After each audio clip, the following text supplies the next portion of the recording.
আচ্ছা, আপনি কি জানেন আপনার হাতের স্মার্টফোনটি যেকোনো মুহূর্তে নেটওয়ার্ক থেকে বিচ্ছিন্ন হতে পারে?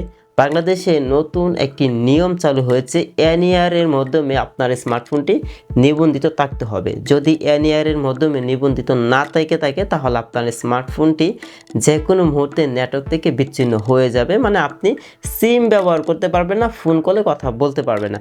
এখন কথা হলো, আপনি কিভাবে চেক করবেন আপনার এই স্মার্টফোনটি এনইআর এ নিবন্ধিত আছে কিনা? আমি আপনাদেরকে দুইটি প্রক্রিয়াতে দেখাবো, আপনি কিভাবে দেখবেন। চলেন, প্রথমেই হচ্ছে আমাদের স্মার্টফোনের আইএমইআই কোডটি আমাদেরকে বের করতে হবে। তার জন্য আমরা আমাদের ফোনের কল ডায়ালে চলে আসবো। কল ডায়ালে এসে আমরা ডায়াল করবো *#06#। তারপর আমরা হচ্ছে আমাদের স্মার্টফোনে যে আইএমইআই কোডটি আছে আমরা সেটা এখানে দেখতে পারবো। এখান থেকে আমরা হচ্ছে আইএমইআই কোডটি কপি করে নেব বা যে কোনো একটি জায়গায় আমরা নোট করে নেব। ওকে, তো তারপর হচ্ছে আমরা আমাদের ফোনের যেই গুগল ক্রোম ব্রাউজার আছে সেখানে চলে আসবো। এখানে এসে হচ্ছে আমরা জাস্ট টাইপে লিখবো NEIR, তারপর স্পেস দিয়ে আমরা লিখবো BTRC, মানে NER BTRC তে আমাদের স্মার্টফোনটি নিবন্ধিত আছে কিনা এটা আমরা চেক করব। ওকে, আমি এন্টার করে দিলাম। তারপর আমরা প্রথম যে ওয়েবসাইটটি পেয়ে যাব, এই ওয়েবসাইটটিতে আমরা ক্লিক করে দেব। আপনাদের জন্য এই ওয়েবসাইটের লিঙ্ক আমি এই ভিডিওর ডেসক্রিপশন বক্সে দিয়ে দেব।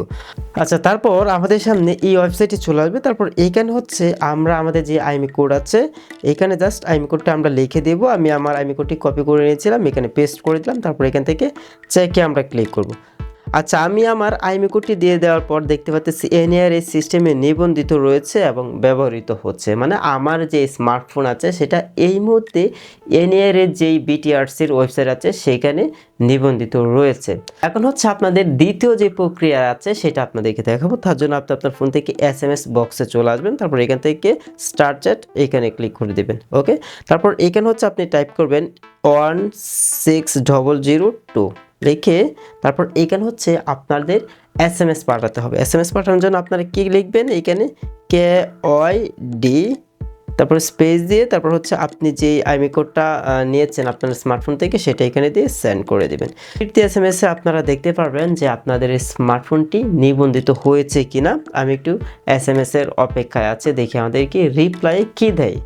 আচ্ছা, দেখেন ইতিমধ্যে কিন্তু SMS চলে আসছে, আপনারা হয়তো দেখে বুঝতে পারতেছেন। তো এইভাবে আপনি SMS এর মাধ্যমে দেখতে পারবেন অথবা ওয়েবসাইটের মাধ্যমে দেখতে পারবেন। আশা করি আপনারা বুঝতে পেরেছেন।